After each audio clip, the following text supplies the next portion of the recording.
के जो मूत होता है ना, जानवरों का मूत जी, उसके अंदर होता है यूरिया जी, अब जब इंसान यूरिया को ज्यादा पी लेता है ना तो उसका दिमाग होता है मतलब गर्म हो जाता है दिमाग जी, तो वो अगर ऐसे चलेंगे भी तो उनका दिमाग गर्म हो जाएगा। तो इसे कहते हैं हमारी देसी भाषा में दिमाग चल गया।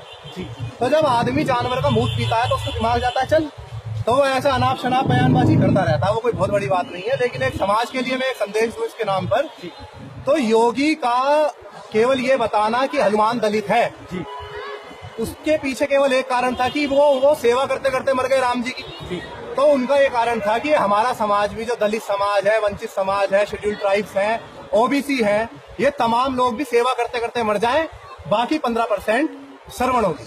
तो उनका कहने का अर्थ तो ये था, लेकिन अब हम ठहरे अम्बेडकरवादी, जी, हम ज्यादा तेज दिमाग थोड़ी चला रहे क्योंकि हम जानवर का मूत तो पीते नहीं है। जी, जी, तो इसलिए हम लोगों ने क्या करा, हमने हनुमान मंजरी कब्जाने चालू कर दिया। तो इसे कहते हैं ना अम्बेडकरवाद। तो मैं यही अपने समाज को एक बता देना चाहता हूँ कि ठीक है, हनुमान जी दलित हो सकते हैं जी, या नहीं हो सकते, हमें उनसे कुछ लेना देना नहीं है। दलित हो तब भी अच्छे, नहीं हो तब भी अच्छे, हम उनका सम्मान करते हैं, तमाम लोगों की आस्था का सम्मान करते हैं। लेकिन सर्वश्रेष्ठ भगवान अगर हमारे लिए कोई है तो वो डॉक्टर BR अम्बेडकर जी। जी, बहुत अच्छे सर। एक बात और पूछना चाहूंगा कि उत्तर प्रदेश में अब तक जितनी भी नौकरियां आई हैं और पूर्ण रूप से वो नहीं हो पाई हैं, ये सरकार युवाओं को गुमराह कर रही है, तो वो क्या क्या कारण है, ये क्यों ऐसा कर रही है? देखिए जी, एक बात बता देना चाहता हूँ आपको, अगर शासन कोई सबसे अच्छे से चला सकता है तो वो बहन जी। जी, अगर बिना डर के माहौल में सर्व समाज बहुजन आराम से रह सकता है तो वो केवल एकमात्र शासन में हो सकता है, बहन जी के शासन में। जी, किसानों को उनका हक मिल सकता है बहन जी के शासन में, दलितों को उनका हक मिल सकता है बहन जी के शासन में, सरकारी नौकरियां मिल सकती है बहन जी के शासन में। मैं 2007 से 2012 के बीच का कुछ थोड़ा सा पॉइंट्स मतलब गिना देना चाहता हूँ अपने समाज को। किसान परेशान था गन्ने के रेट से, बहन जी ने आते के साथ सबसे पहले गन्ने पे 100 रुपए पर क्विंटल बढ़ाए। सबकी आंखें फटी की फटी रह गई, कोई दुनिया के अंदर देख मतलब ऐसा कर ही नहीं पाया। किसानों को उनका हक मिला, दलित समाज को उसका हक मिला, सर्व समाज को उसका हक मिला। और एक और बात बता दूं, धार्मिक हिंसा के ऊपर अगर बहन जी के राज में 2007 से लेकर के 2012 तक एक भी कर्फ्यू नहीं लगा है। मेरी याद में बस बरेली के अंदर थोड़ा सा कर्फ्यू लगा था, और दुनिया जानती है कि राम मंदिर का जो फैसला था वो बहन जी के शासन में आया। और मैं बता देना चाहता हूँ आपको, हॉस्पिटल, स्कूल, चिकित्सालय मतलब क्या क्या नहीं बना के दिया बहन जी ने। दलित समाज की सबसे बड़ी पहचान बना दी अम्बेडकर पार्क के रूप में। और ये बेवकूफ लोग ये कहते घूमते हैं कि देखो इन्होंने पैसा मूर्तियों पर बर्बाद कर दिया। इन बेवकूफों को कोई बताए कि 3000 करोड़ की मूर्ति में ज्यादा पैसा बर्बाद हुआ है?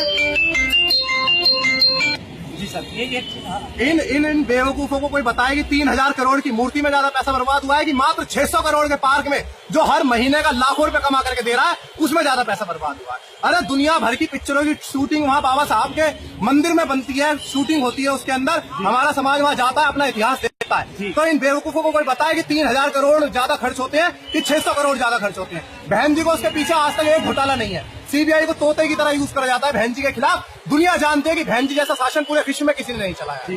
5 साल के अंदर वहाँ उत्तर प्रदेश की राजनीति में जहाँ एक आम सा प्रधानी का चुनाव लड़ना अपने आप में मौत साबित होता है, वहाँ हमारी बहन जी 4-4 बार मुख्यमंत्री बनी है। ये मजाक बात है क्या साथियों? तो मैं अपने समाज से अपील करना चाहता हूँ कि अगर हमारा सर्वहारी सर्वसर्वा कोई है तो वो केवल बहन कुमारी मायावती जी है, अदरवाइज सब साले हमारे को एक मुर्गे की तरह काटेंगे। मैं एक कहानी के माध्यम से बता देना चाहता हूँ, बस एक छोटी सी बात है, मैं इसमें बता दूं अपने समाज को, खासकर मेरे समाज के युवाओं को, जो भाजपा, बहुत जलील पार्टी, बीजेपी और कांग्रेस, जैसे कांग्रेस भी कहते हैं, में काम करते हैं। मैं बताता हूँ एक कहानी के माध्यम से। देखिए, एक जगह 10 मुर्गे फंस गए तो इनकी भाजपा और कांग्रेस वालों ने, ये फायर ब्रिगेड में हुआ करते थे, तो इन्होंने उन मुर्गों, वहां आग लग गई उस बिल्डिंग के अंदर, इन्होंने उस मुर्गों को बचा लिया। तो मुर्गे बड़े उछल उछल के बोल रहे हो, माय गॉड, बीजेपी तो बहुत अच्छी पार्टी है और कांग्रेस तो बहुत अच्छी पार्टी है। लेकिन जब उनको थैंक्स देने की बात आई उन फायर फाइटर्स को, उन जिन्होंने उनको बचाया था, तो उन्होंने बोला क्या करें? तो उन्होंने कहा जो 10 मुर्गे बचे हैं ना, इन्हें काट लो, इनकी चिकन बिरयानी बना लो। तो यही हाल हमारे समाज के युवाओं का होने वाला है, इनकी सबकी चिकन बिरयानी बनने वाली है आने वाले समय में। तो इसलिए मैं कह देना चाहता हूं कि बहन जी के लिए सपोर्ट करें, रात दिन केवल और केवल 2019 में जिताने का बिल्कुल लक्ष्य रख ले बहन जी को, और तभी हमारे समाज का आगे उद्धार हो सके। जब से चंद्रशेखर जी जेल से आए हैं और लगातार बीएसपी को सपोर्ट कर रहे हैं, और फिर भी बहन जी उनको इग्नोर कर रही है, इसका मेन कारण क्या है? देखिए, मेन कारण ये है, चंद्रशेखर जी समाज से हो सकते हैं, समाज चंद्रशेखर जी से नहीं है। पहली बात, बहन जी समाज की सर्वे सर्वा है और बड़ों का सम्मान बड़ों की तरह ही होगा। चंद्रशेखर जी बहुत क्रांतिकारी है, मैं उनका बहुत बहुत धन्यवाद करता हूँ, और मैं भी शायद उनका एक बहुत प्यारा सा छोटा भाई हूँ। मैं समाज के लिए सदा काम करता हूँ, और जो भी हमारे समाज के लिए काम करेगा मैं हमेशा उसके साथ तत्पर रहूंगा काम करने के लिए। लेकिन उनकी मैं एक छोटी सी गलती ये मानता हूँ, जो उन्होंने बहन जी को बुआ जी कह करके बोला है, वो शायद उनकी सबसे बड़ी गलती है। क्योंकि बहन जी का एक मान सम्मान है, हमें हमारी बहन जी को उसी तरीके से बोलना चाहिए, चाहे वो समाज का छोटा नेता हो, चाहे कल को कोई युवा लड़का हमारा प्रधानमंत्री बन जाए, युवा बेटी प्रधानमंत्री बन जाए, कोई फर्क नहीं पड़ता। बात हमारी बहन जी की है। 2 अप्रैल का दिन जो देखने को मिला था वो केवल और केवल बहन जी की मेहनत है, साहब कांशीराम की मेहनत। तो हमें बहन जी का सम्मान बहन जी के तरीके से ही करना होगा, आज ही नहीं, युगों तक, आने वाले 1000 सालों तक, 5000, जब तक ये जीवन रहेगा तब तक बहन जी का सम्मान बहन जी के तरीके से ही होगा। और भाई चंद्रशेखर का सम्मान भी उन्हीं के तरीके से होगा, लेकिन उन्होंने अपनी गलती सुधारी है। उस दिन के बाद से वो सदा बहन जी बोलते आए हैं, तो इसमें भी कोई वो वाली बात नहीं है। जिस तरह से जयप्रकाश जी को पार्टी से निकाला गया और उन्होंने अब अपना जो वजारत चालू किया है, हर जिले से, हर गांव से होकर के गुजर रहे हैं, और क्या उनकी वापसी हो सकती है पार्टी में?